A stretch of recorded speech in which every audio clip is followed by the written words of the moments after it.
Yo, welcome to Crocker and Cohn. That's Crocker. I'm Cohn. We're talking Deebo today. I was out at dinner with my dad last night, and I got a text from Jesse Naylor saying, I think Deebo unfollowed the 49ers on Instagram.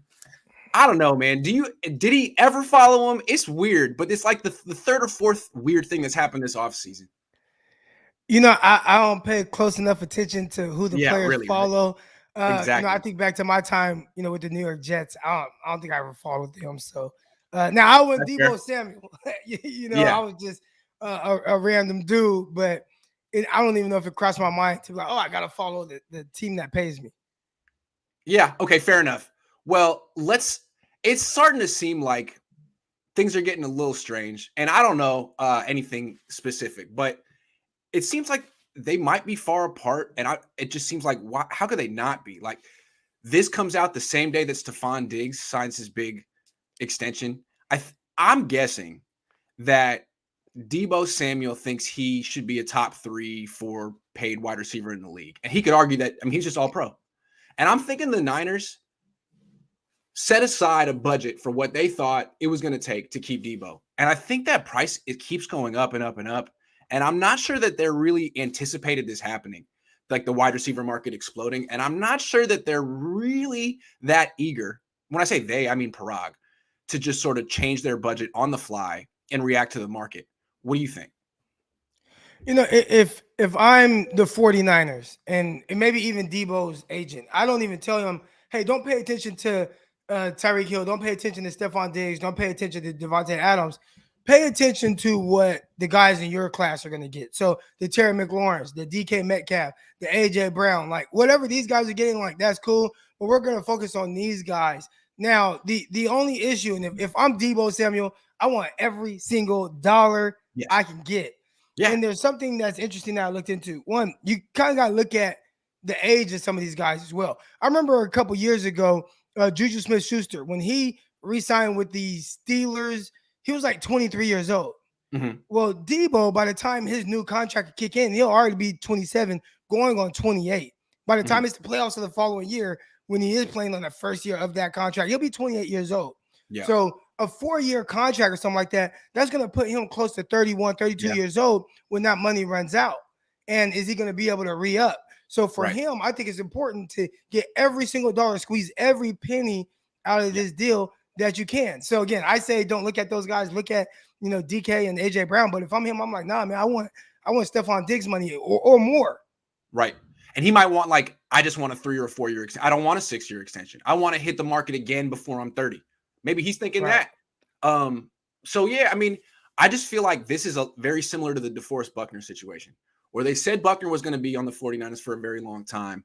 But I think the price went up for defensive tackles because of Aaron Donald. And all of a sudden, the Niners were like, man, we got to pay this guy $20+ million. We don't feel comfortable with that. Like, we're just going to draw the line and say we're going to spend $17 million on Eric Armstead.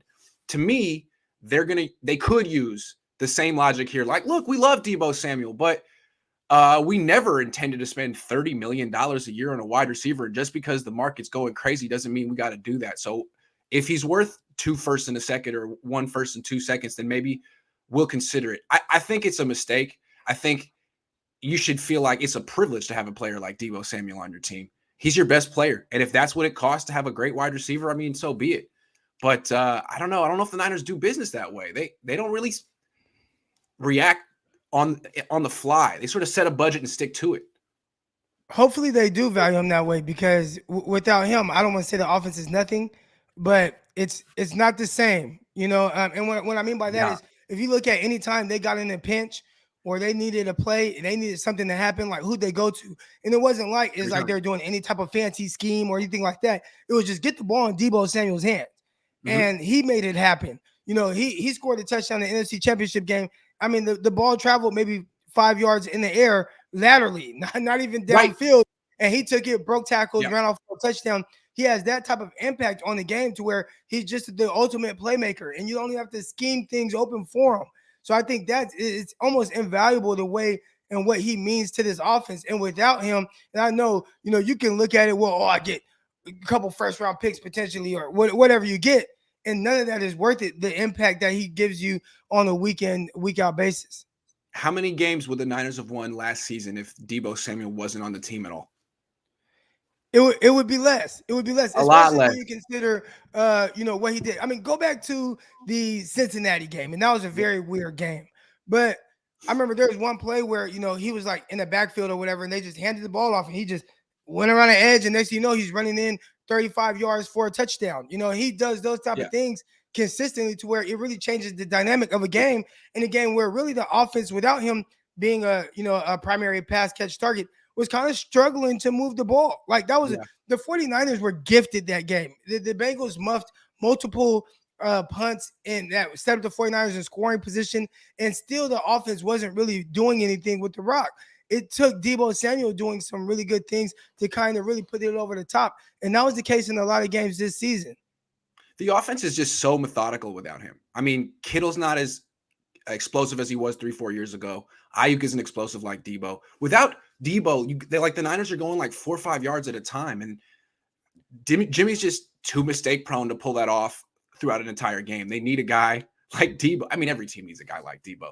So I guess that's why he's worth so much. Neil says apparently Bosa even unfollowed the Niners too.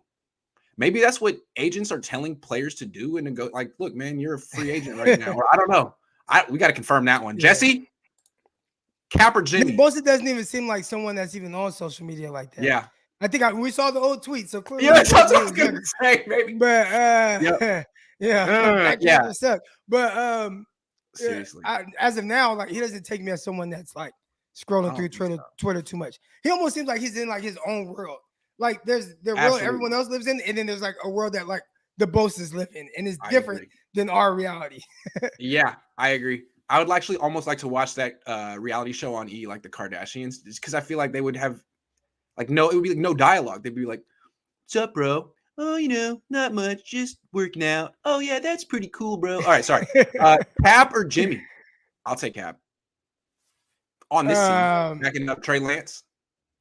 I mean, are we talking about like 2022 version of these guys? I would say.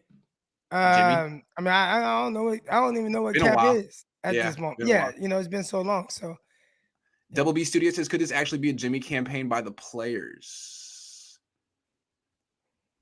How? No.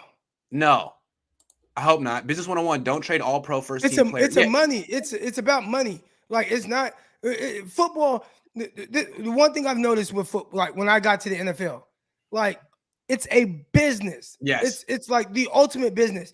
And when they don't need you anymore, they will do whatever to just let you go or trade you or cut you or whatever. And they'll manipulate things to where you don't get the money that you want. Jimmy Garoppolo's situation right now, when they don't need Jimmy, and when they feel like they are in position to where they don't need him, and they'll find that out in OTAs, they will do is you're either going to take a pay cut or we're going to cut you. Like that's going to be the two options. So like knowing that it's a business, you got to do whatever you feel like you got to do to get ahead from the business aspect and get every dollar out of the team. Because when they don't need you, they're gonna do whatever is best for them. I wanted to make well, hold on. Official B&A Music 88 says keeping Jimmy G in order to get a 7th round pick has become more important than paying the best player on the team. Shake my head. Good job, Niners. What I wanted to say is with Jimmy Garoppolo, why am I blanking right now? Hey, it'll come back to me. Keeping Jimmy in order to get a 7th round pick has become more important than paying the best player on the team. Yeah, no. So what could happen here is the 49ers could essentially keep Jimmy and trade Deebo when they should have done the opposite. And that's the worst case scenario. And that could happen because the Niners didn't really anticipate the market. They thought they could get more for Jimmy because they didn't realize Matt Ryan would be available or Baker Mayfield. They just didn't react on the fly. And the same thing with Deebo. Like they could end up trading Deebo because they didn't see that wide receivers would actually be going for $30 million as opposed to 23. They didn't see it coming and they didn't react. And really, if they keep Jimmy and trade Deebo, man, I don't see how people could defend that one. That would be unpopular. They won't be able to defend it. I mean, the DeForest Buckner one, I mean, that was a head scratcher for a lot of people. Yes. But if you were to do it again, then people will question it. Now, the way the questions kind of go away is if you still have success. And if you look at 49ers last year, regardless of how we feel about the DeForest Buckner situation, they still went to an NC championship game True. and had a top 3 defense. It's true. And, like with the Buckner thing, before it went down, I think people would be like, that's never going to happen. That's a terrible idea. Right. And then it happened. And then it was like shocking. And then Niner fans were like, okay, we'll ride with it. Whatever the team wants to do. Like that might happen with the Deebo thing. Because fans just want to trust that their team's doing the right thing. But this would be a hard one to swallow. That would be different because Deebo, like Buckner was like, obviously it was like, man, he's really good. He's a leader. He's everything that you want your first round draft pick to be. But it's like Deebo is the team. That's right. He's the face of the team. He scored the touchdowns. He's deep. Yeah, you're right. Yeah. When people think of 49ers right now, they think of Deebo Samuel. It's true.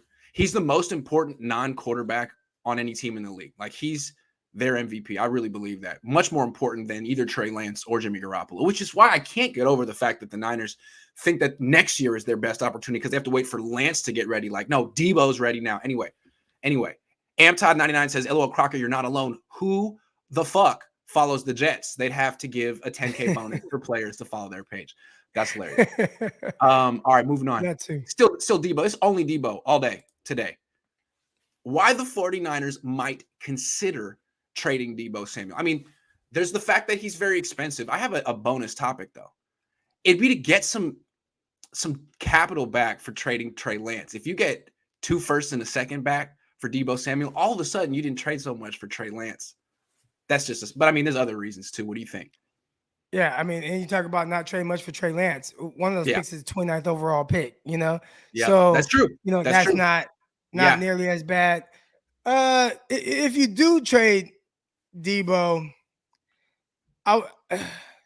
he would have to just really get so disgruntled that he's like, I don't want to be here. And we've seen that with some guys, and I don't know if Deebo is that type of guy. I've never had any type of interaction with him or anything like that. But again, once the business side of things kind of filter in and you start to understand that aspect of it, it does kind of change things a little bit. And maybe you do do things that you weren't really anticipating doing, which can include wanting to be traded to a team that might value more. Look at what the Kansas City Chiefs just did with Tyreek Hill, right? Where I think once they saw how much money Devontae Adams made, they're like, damn, we're not going to give you that. And it's like, well, all right, send me somewhere that will. And it's like, and Miami said, hey, we'll pay you whatever you want. Exactly. You know what I'm saying? Even Jets were like, hey, we'll pay you whatever you want. So from that standpoint, I think sometimes these guys, and again, people forget the human element of these athletes. They're just like all of us. They want to be loved too. Yeah. And they want to feel just as valued as the next person. Right. So if Deebo says, look, I want to be paid X, and the Niners are like, no, do it again. Prove it. Do one more season. We want to wait. He could be like, I mean, the Packers would pay me right now. The Jets would pay me right now. If you don't want to pay me right now, there'd be 10 teams that would be willing to pay me right now. So why don't you just send me on my way? Because I don't want to be here under this contract. I'm not happy. You don't want me if I'm unhappy. I mean, it seems like that's kind of how the Niners have been the last 5 years. They don't really keep players against their will unless they're Jimmy Garoppolo. And Jimmy Garoppolo seems to have taken it all in stride, but no one else has been like a captive here. I mean, you mentioned the Green Bay Packers.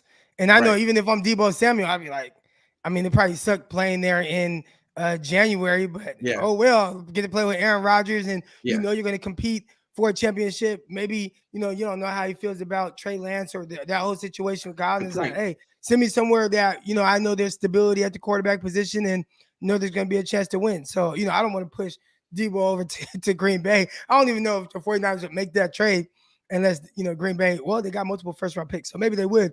But I could see a scenario just from the player's perspective. Yeah. Where it's like, all right, y'all want to pay me this team will. Also, just knowing one thing real quick, Green Bay was willing to pay Devontae Adams what the Raiders did.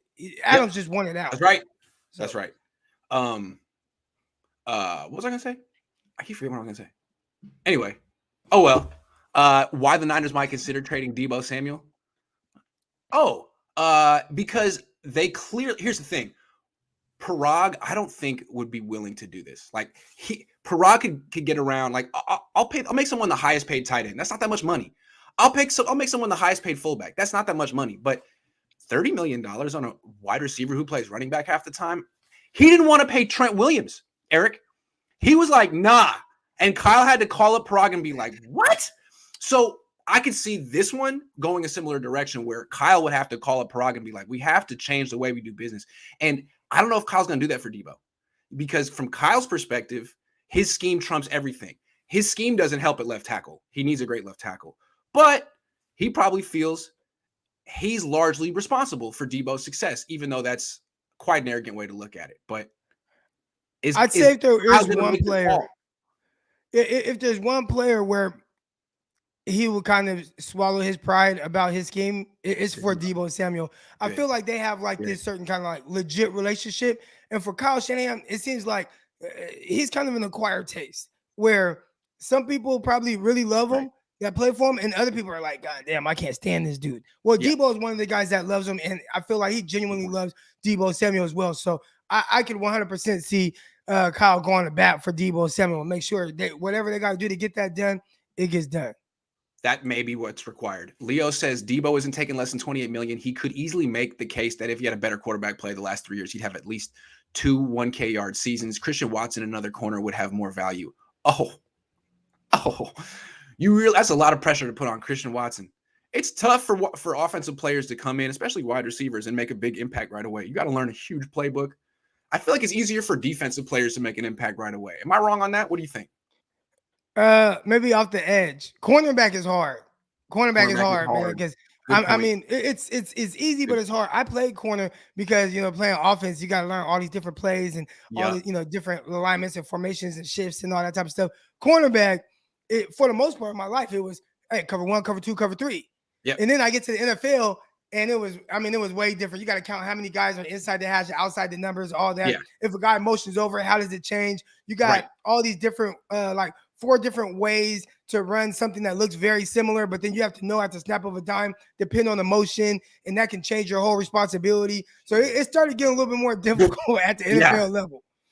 That's what I really respect, and I've come to learn about football players. Like I played baseball in high school, and nothing against baseball players, but it doesn't require any thought. Like you just have to know how many strikes, how many outs, how many balls. Some baseball players are smart, some aren't. It doesn't matter. Football players have to be they have to memorize hella shit. They have to be conceptual. They have to understand, like, what do I do against zone coverage? It's like, it's all those very shifts, much a thinking man's game. Yeah. All those pre-snap shifts that people see, it changes your responsibility every time. So you got to know within the blink of an eye exactly what your adjustment is to that shift. It can be simple where it's just like, I just bump over. But whatever it is, I mean, it could change something drastically to where you go from playing one type of technique and you're dialed in on that. And then as soon as that motion happens, that shifts, then you have to count how many, there's 2 to the side. Okay, now I'm, instead of reading this guy, that guy went away and now I'm reading this guy. And it's not as complicated as it sounds because you just see it and it kind of happens fast. But when you really kind of say it out loud, it does change pretty quick. And isn't that a big reason why Kyle Shanahan does motion so often? It's like he's banking, if I do it, one of the 11 guys is going to get it wrong sometime. Right. And that's typically what happens. It only takes one guy. It only takes one guy. So if, 10 guys get it right, one guy gets it wrong, boom. That's, I think, a big reason why he does it. David, thank you. Michael, thank you. Revenge says if they can't resign him, just go Burks. Well. Similar, but it's one thing that projects someone to be able to have that ability. It's another thing to have someone that legit does it at the highest level. We're going to come back to that one in a minute. We're not ready for that one. Let's talk about teams that could be waiting for this situation to blow up so they can slide in and make an offer. I think the Packers are obvious contender. They have no wide receivers anymore, and they said they're going to. Pat McAfee said, I think yesterday, that the Packers are prepared to make a big move for a wide receiver on draft day. They could offer 22, 28, 53, I believe off the top of my head. Those are their picks. They have 2 first-round picks in the second. I don't know. What would you take it? If I'm the 49ers? Yeah. No, because again, I don't know what those draft picks are going to be. And on paper, it's going to look good, right? 49ers, they got rid of Deebo. But, they drafted let's say, Christian Watson and a cornerback. All right, and it's going to look good, but those guys actually have to play. They actually got to learn a playbook, and there's also the development curve of all of that. So you don't know exactly what you're getting. So, no, I wouldn't do it. But, if you're the 49ers and you feel like you just absolutely 100% can't get something done with Deebo Samuel, then yeah. And also if Deebo Samuel wants out, which I don't anticipate that, but again, the business side of things, he might be like, hell yeah, fuck y'all. I just can't imagine trading him to your like conference rival. You trade him to the Packers? Yeah. Really? I mean, Jets. See, that would make more sense. The Packers in particular is like when you be telling your own fan base is like, look, we're not really concerned about contending this year. We're waiting until Trey Lance is ready, and that could be 2-3 years from. That could be 1 year, 2 years from now. So, yeah, I think that's a really, really like bleak message to send. We're trading him to the Packers for a couple of late firsts and a second. I don't think that's exciting. Although it seems like the Packers are waiting for him, Metcalf, or Keenan Allen. One of those three guys could be what they go for. And I think Deebo would be the guy you want most. You can do most with him. I don't know. Right. That's just how I feel. But let's talk about the Jets. The Jets also need a wide receiver. They were trying to get Tyreek Hill. Robert Saleh was the coach here. They have Mike LaFleur over there who has coached Deebo Samuel. I think he was a wide receiver coach at one time. They could offer the 10th pick and the 38th pick if the 49ers were so inclined. I know we wouldn't trade him, but if the Niners were so inclined, do you think the Jets for this package is something they would prefer? And do you think the Jets would do it? 10th pick. I don't know. They were offering pick 35 and 38 for Tyreek Hill. Okay. Who has been one of the best receivers for years now. Yes. So, I think, offering 10 and like 38 or something like that, like that's kind of steep. Now, the reason I say that is I put out a 22, 28, and 53 for the Packers. That's 800. That's 1,800 points, draft points. The 10 and the 38, that's 1,800 draft points too. I was trying to make it. But you know what else is 1,800 draft points? The 4th pick in the draft, which the Jets have. Is Deebo worth the 4th pick in the draft? That's what Jamar Chase was last year, no? I think Deebo would be worth the 4th pick overall to the New York Jets because he drastically changes their offense. That's what I'm saying. They got a young quarterback and things like that. Now, would they do it? I don't know, but he would definitely be worth it for them. It's like the Jets are looking for their Jamar Chase. If Jamar Chase were in this draft, they would just take him with the 4th pick, but he's not. Right. But Deebo's available. Would you trade that pick for Deebo Samuel? And with the Niners, is there anyone at 4 this? I've been totally focused on second round prospects, man. Is there anyone at 4 this year that would actually entice you? It seems kind of like a down draft. There's a lot of talent there. And 49ers really want an edge player, man. I mean, guy like Kayvon Thibodeau, Jermaine Johnson, like those edge rushers, pairing them with Bosa, like that would be special. If they want to go offensive line, maybe a guy that could play guard and then slide the tackle. You got Ike Ekwonu out of North Carolina State. He would be amazing there because he'd be the best guard right away. And he's a legit tackle, probably one of the most athletic guys. So, there are guys that, but again, it's like, let's have this guard play tackle. But we're giving away Deebo Samuel, and it's like, I don't feel comfortable with that. You got Deebo Samuel, you want to hold on to that, I think you do. But it's interesting to sort of see like what the Niners might be faced with. Like the price tag keeps going up, and you got teams kind of just like, hey, what about the 4th pick? I'm not saying the Jets would offer that, but I'm not saying they won't because they're desperate. Right. And the way I look at Saleh is that he's not like Matt Rule. Matt Rule's been there I think Saleh feels like he's on the hot seat right now after 1 year. And that's just the product of coaching in New York. I don't think he's waiting around. That's why he brought in Laken Tomlinson. So he might just give up something really. Because if he doesn't trade the 4th pick in the draft for Deebo Samuel, who's he taking there? An offensive lineman? I would think so. Maybe edge though, because I mean they need an edge rusher. They have like some bodies that they could throw at the position, but not like that legit guy. Like so I'd assume that might be their priority because offensive line they drafted Brock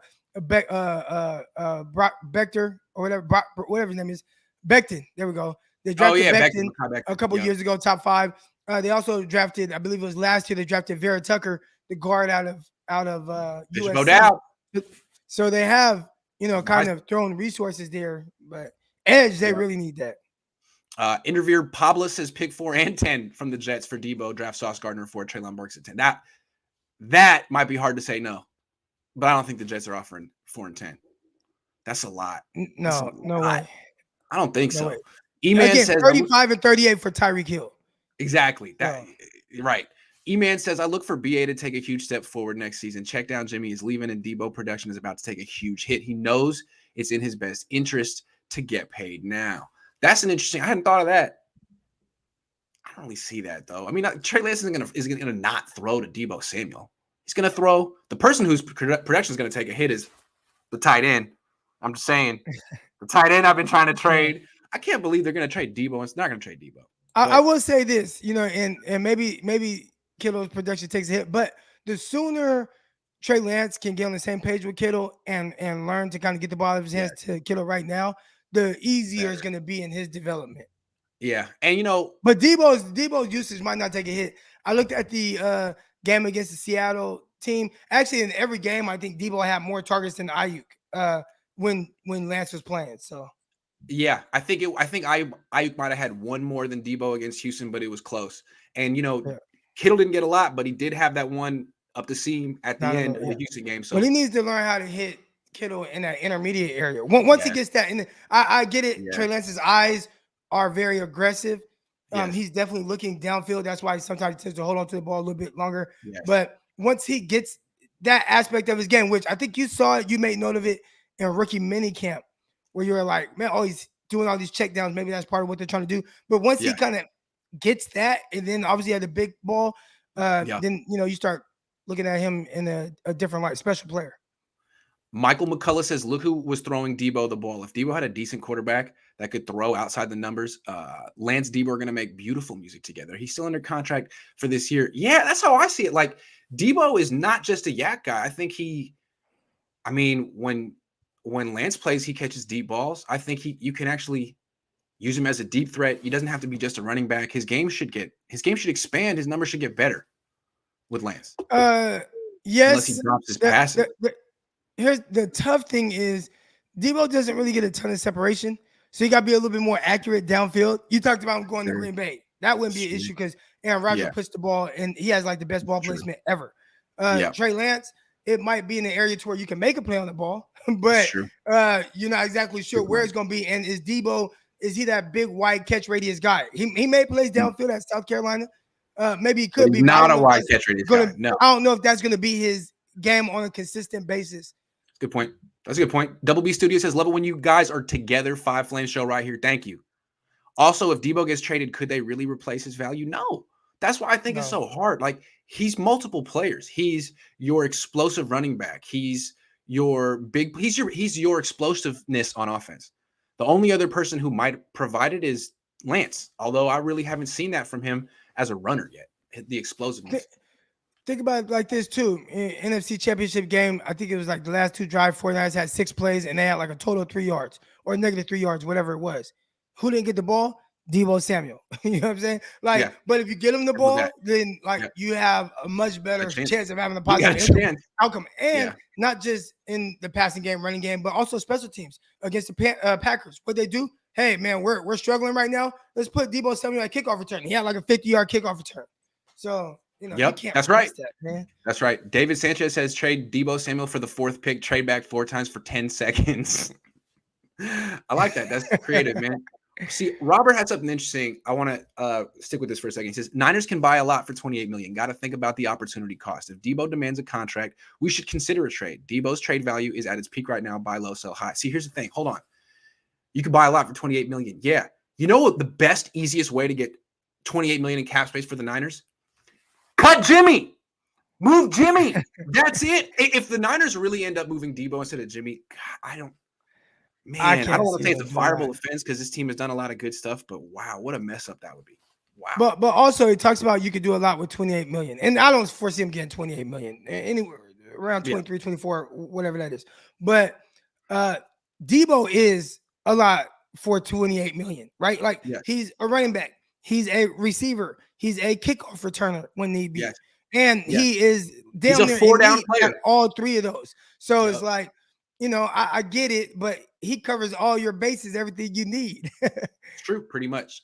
Ryan G. Hensley says, is Deebo a diva? I'm starting to wonder, man. Sub posts, etc. I'm hoping not.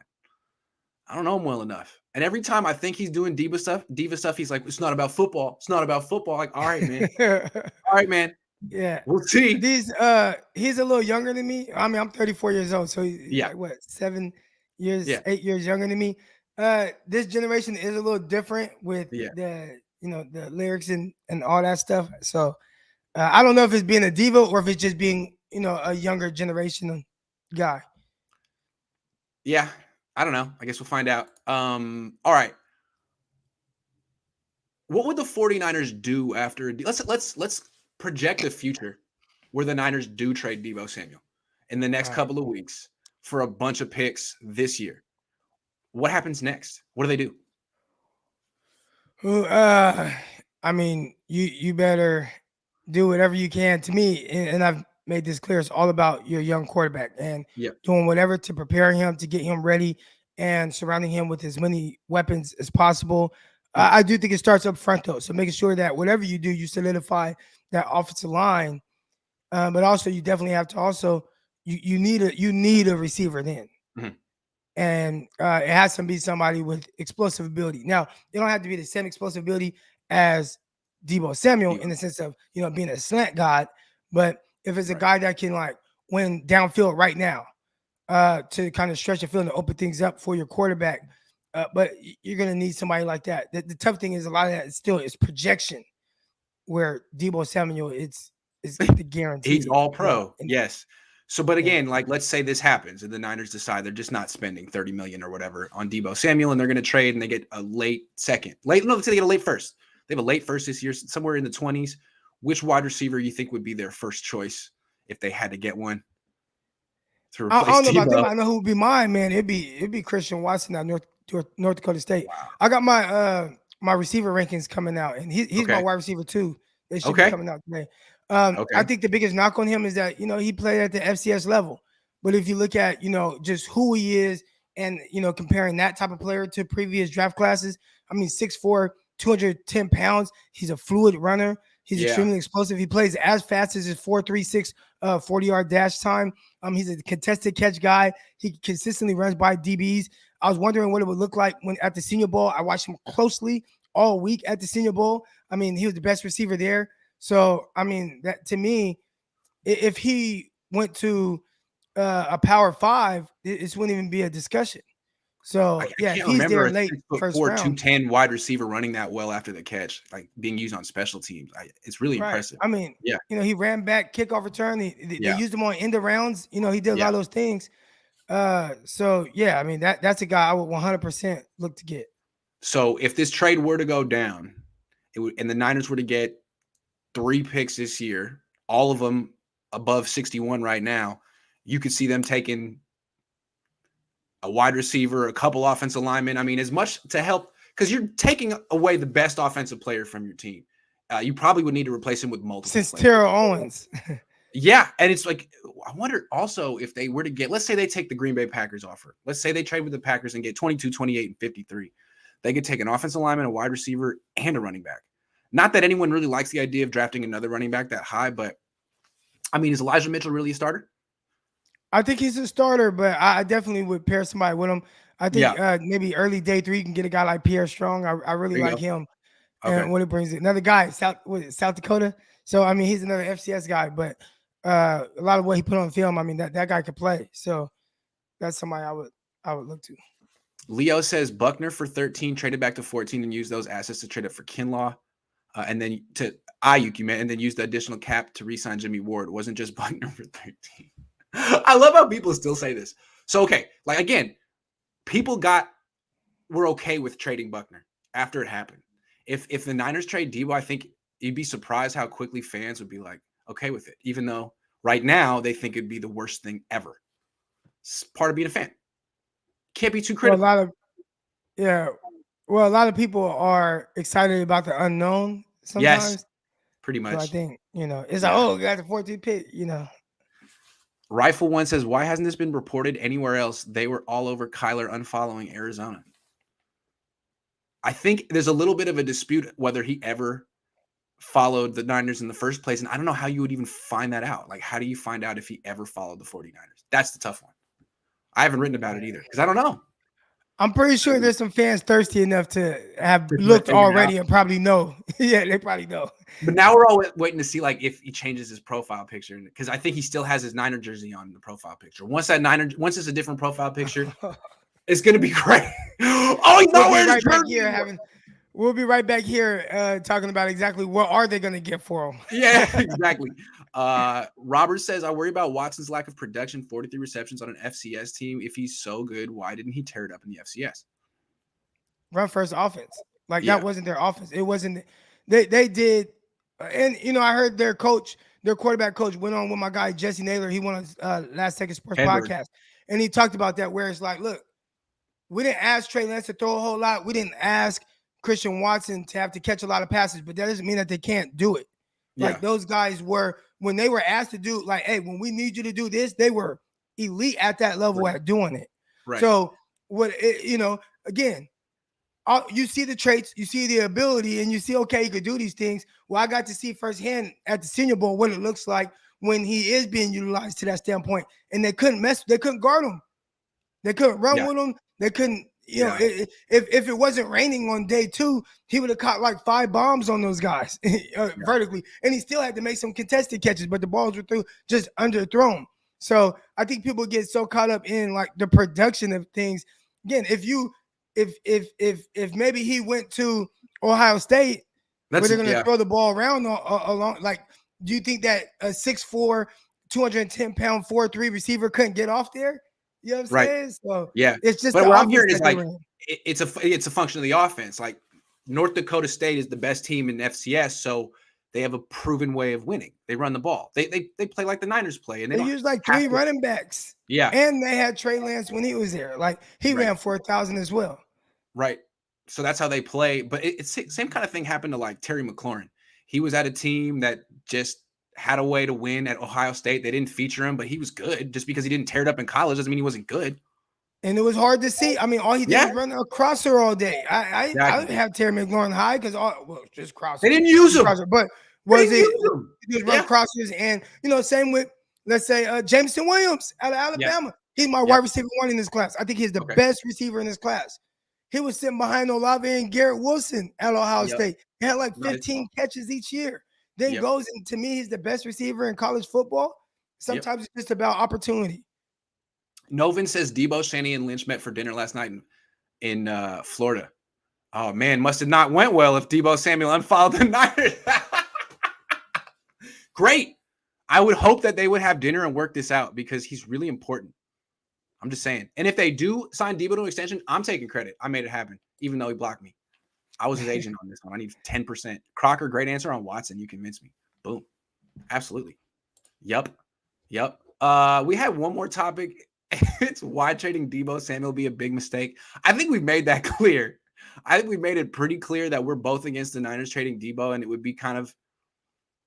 would be worse than the Buckner thing. It would be like Buckner, but worse. Because at least there was some rationale to get rid of Buckner. But this, it would really feel like you got rid of Deebo because you wanted to spend that money on Jimmy instead. That's what happened. That's rough. And again, like the fact is, like, if they want to say to Deebo, like, we haven't seen enough from you, hold on. You made freaking Jimmy Garoppolo the highest paid player in the league after 7 starts. So the Niners don't really have a leg to stand on that one. Right. And that's why I would be saying if I'm Deebo sitting at dinner with Kyle. And I feel like this is the thing. I feel like Deebo has a very open relationship, like being able to have conversation and everything with Kyle Shanahan. So it's like, dude, y'all went and paid this dude all this money. Like, Kyle, go give me my money, dude. Yeah. He calls him Kyle. Go tell Farad to give me my money, Kyle. That's all you got to do. And I wonder if Kyle's going to do it. I think he probably will. I like what you said. Kyle isn't for everyone. And for whatever reason, Kyle and Deebo seem to have a great relationship. All right, well, work that. Maybe Deebo was like, he's talking to Parag. He's like, man, I can't even do this. Kyle, we got to get dinner. Let me tell you what's up. Deebo's smart. He's smart enough to figure out he needed to. Ayuk didn't figure that out. Ayuk's smart, but Ayuk's, I think, a little bit introverted. And so is Kyle. And I think they just didn't talk for like 2 months, and they had to get someone else to. I don't know. Deebo wouldn't let that happen. So Deebo, he knows who to talk to. He'll figure this out. Deebo's going to get himself this extension on the 49ers. I think it's wonderful. Good for Deebo. Preston, then we're going to go. As a Baylor guy, interested to hear Croc's quick thoughts on my guy, Petrie, Tyquan Thornton, Terrell Bernard, Kalen Barnes, JT Woods. Love the show. Okay. Yeah, so one, Tyquan Thornton, real quick. I think he's I think a lot of people are going to just, he's a speed guy because he ran the fastest 40 at the combine for the receivers. But man, he has some twitch, he has some suddenness to him. He's a red zone threat, legit. He's a contested catch guy. I think there's way more value to him than what's kind of being put out there. And I think his 40-yard dash might overshadow the rest of his game. So there's him. With him, hold on real quick. With him, he's a deep threat. Niners looking for a deep threat. Where would he be go? Where's his stock right now? If I'm 49ers third round, I'm jumping on him. And he is a legit deep threat. Like, it is clear when you watch him, he is outrunning defenders, and it's not even close. Like, it's a real thing. Like, he plays as fast as the 40-yard dash time, contested catch, all that. Value pick in the third round for sure, and can give you special teams value. And, I mean, even if he's not like your every down receiver, punt return, gunner, things like that, he can affect the game in those ways. Petrie, he's more of a like slot. I know a lot of 49 fans, because he's listed as safety, he's like, oh, J.D. Petrie, safety. But he's more of like a nickel star, kind of like what Minkah Fitzpatrick was at Alabama. Play around the line of scrimmage. They send him on blitzes. Think he's physical there around the line of scrimmage. If you're talking about a replacement for Tart, he could be that. And I think eventually he could be a guy that plays more too high as well. But that's not where his strength has been so far. He's more of a K1 replacement right now? Yeah, but the way they played him in the nickel, it was like a lot of match stuff. So it's like if you went in, like, he'd wall you off, and if you go in, he'd run with it. If you go out, he passed it off. So they didn't give him a whole lot of responsibility, but he could do it though. Okay. JT Woods, playmaking safety, like him the way he flies around. Another guy that ran extremely well. A lot of the Baylor guys ran well. Same with Kalen Barnes. Barnes might be more of a late round pick, but really fast. Again, more special teams to add value. You just got a guy like Odom. Pair him with a guy like Kalen Barnes, who can gun down there. You got a much better coverage unit there on the punt team or kickoff. So, that's kind of where I view him right now. I like the sound of a playmaking safety. Like, you don't hear about box safeties anymore. I feel like they're extinct. They're linebackers, but you hear about versatile safeties and playmaking safeties. And the Niners always have versatile safeties. Jimmy Ward, Jaquaski Tart, they can play both spots. They're good man coverage. They're great tacklers. Can you give me someone who could catch a football, though, please? One DB who could catch a football. That's all I'm saying. It'd be nice. Sideline to sideline guy. That'd be great. Come down, read coverages, get picks. I mean, he had 6 picks last year, something like that. He can make plays. TB12Y says 2 firsts is the only way we part with Deebo. There are 8 teams with multiple firsts in this draft. 8. I mean, I think he might be worth more than Tyreek Hill. Yeah, he isn't as proven as Tyreek, but he's younger. And his game isn't 100% built on speed like Tyreek's. Right. I don't know. Well, Tyreek's isn't either. He's a quick hit guy. Matter of fact, a lot of stuff that Deebo is doing, Tyreek did some of it. Not as much. He wasn't asked to do it as much, but just in getting the ball in his hands. Like, if you just sit and watch a couple games of Kansas City, you'd actually be a little surprised with how often they just do little things to get the ball in his hands right now, and then let him go and pick up 10, 12, 13 yards. Yeah, Deebo style. This is the last one. I have a question on Kirby Joseph. He had 5 picks last year at Illinois, and watching his tape, it looks like he really can get sideline to sideline from center field. I don't know about his tackling or any other part of his game. Like, what do you think of Kirby Joseph? I haven't watched him yet. I see somebody mention Verone McKinley, who had 6 picks. I haven't watched Verone McKinley. What do you think of Verone McKinley? Oh, really like him. We're talking about too high guy, really smart, come down, knows when to kind of take his shot. If he can't get there, he does play with good anticipation, come down, knock the ball out, because he arrives at the same time as the ball. I posted a couple clips on him a couple days ago or so, where it was just like you could see some of the anticipation, wasn't even including his interceptions that he's had. So, yeah, Verone McKinley, I really like him. Smart dude, loves football. All right, well, I'm starting to do my homework. Drafts in 3 weeks. I'll be in Vegas for that. It's going to be fun. You going to Vegas? I wish. I'll be in Dallas for the Locked On Network. Oh, nice. That'll be cool. All right, well, make sure you follow Eric Crocker on Twitter and on YouTube. Thanks a lot, man. This was a lot of fun. Thanks for watching. And maybe by the next time I do a show, Deebo Samuel will have refollowed the 49ers. I don't know. We'll see. It's not a full-blown Kyler Murray situation yet, but stay tuned. All right.